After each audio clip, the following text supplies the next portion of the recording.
Hello, everyone. Thank you so much for tuning in. My name is Andrea Godoy Mendoza, and I am a biologist and aspiring marine conservationist from Honduras. Today, as I record from the safety of my home, I would like to share with all of you some tips and information on how we can continue to be environmentally friendly even during COVID-19 times. I understand that probably everyone watching is experiencing a rough situation, whatever that may be. This is due to the fact that we are undergoing the weirdest, strangest, most difficult times in living memory. And a lot of the times, that situation is out of our control. However, despite this being a really horrible situation for the whole world, we cannot ignore the fact that the environment is suffering and that the main cause for that suffering is humans. We cannot have nature continue to get the short end of the stick while we place our comfort and convenience over nature. It is important that we acknowledge that we have the power to exert either a positive or a negative impact on our surrounding ecosystems. And we have to start taking baby steps to slowly but surely become more mindful consumers. So today, to get my point across, I have brought back something that you probably have heard of in the past, but it doesn't hurt to be reminded. That is the concept of the 4 R's. What are the 4 R's? Refuse, reduce, reuse, and recycle. I'm going to go over all of these and give you examples of how you can start implementing this, and slowly you will start having a change in mentality that will allow you to start making smarter choices, not just for yourself, but also for the environment. So let's start with number 1. That would be refuse. This is the very first step and what will actually allow us to become more mindful consumers. How can you refuse something? Ask yourself, do I really need this? Do I really need whatever you're thinking of right now? And assess whether that will actually serve a purpose, a long-lasting purpose for you, or if it will very soon just end up in a landfill somewhere, or in our oceans, or in the respiratory or intestinal tract of some organism. So what you can do is really consider and assess whether the things that you are purchasing are really necessary. And this is smart, not just in the sense that you will not be introducing waste into landfills or the oceans or whatever that may be. You are also saving some money, which doesn't hurt anyone at this point. And when I talk about refusing, I'm not talking about things like water, food, medicine, or things that actually provide sustenance and that you need to survive. I'm talking about all the little items that you don't really need. I'm talking about takeaway. I'm talking about all of the things that are on your cart right now.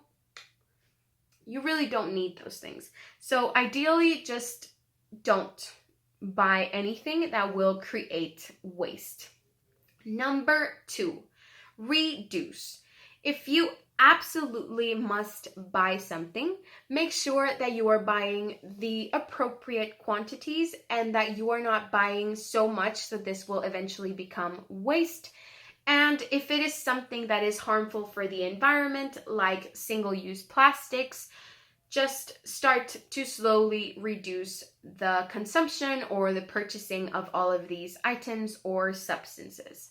Speaking of substances, at this time, with the need to have everything sanitized and sterilized, we have turned to a very harmful chemical for nature, and that is actually bleach. Bleach is considered in many countries as a household hazardous waste. And many times we are advised to not dispose of bleach in our regular drains. And especially in a country like Honduras, where we do not have water or sewage treatment, this can be particularly bad and detrimental for the environment. So if you really must clean something, make sure that you are first using water and soap and some form of scrubbing action, and that will actually make the use of bleach be less and more effective.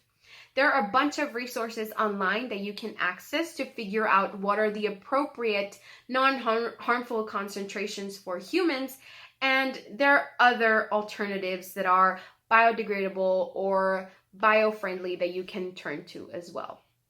So that is our reduce. Now we are talking about number 3, which is reuse. Make sure that you are purchasing things that you can reuse and that you are reusing the things that you purchase. I'm talking about returnable containers. Make sure that you are donating or selling things that you don't really need. Furniture, electronics, anything that you are really not using or that is not of any use for you, someone else can use. So you can just go about and donate that. And that is actually great for the environment. A person is making a use of that and you are getting it out of your hands. Win, win, win. And number 4 is recycle. Unfortunately, in Honduras, we do not have a recycling system per se. A lot of times there are little recycling centers, but really what is happening is just that this is getting accumulated. It is at no point being transformed or used for a different purpose. So it just ends up being taken back to a landfill, and we already know where that ends up. So a lot of people wonder, what is the difference between reusing and recycling? So when you are reusing something, you are not changing it whatsoever. You are only changing its purpose. So it's like a repurposing, really. While recycling is a transformation into raw material to be used to create something completely new and probably completely different to what it used to be. In Honduras, we do not have that. So it is preferable to start with the first R, that is refusing. And this goes for single-use plastics, especially. Many times, a lot of the single-use or the more environmentally detrimental alternatives have much friendlier versions, and it's just a matter of being creative and finding the things that work best for us. So the plastic bags at the supermarket, bring your own bring your own reusable bag. And this goes for takeaway containers as well. If there are places where you can bring your own container or where they bring you reusable containers that they will take back eventually, that is a better option. And this goes for gloves, masks. Make sure that you are going for things that are reusable and that you will not need to dispose of so soon. And it doesn't hurt to be reminded to take care of our water. Save water whenever you can, especially if you live in a city like Tegucigalpa. We need to take care of our water. And same goes for energy consumption. We are spending a lot of time at home, but it's important for us to just be more mindful of our consumption of energy. All of these things will aid in you becoming a more mindful consumer and to start making choices that are not only better for yourself, but better for the environment. Thank you so much for tuning in. My name is Andrea Godoy Mendoza. Thank you. Have a great rest of your day.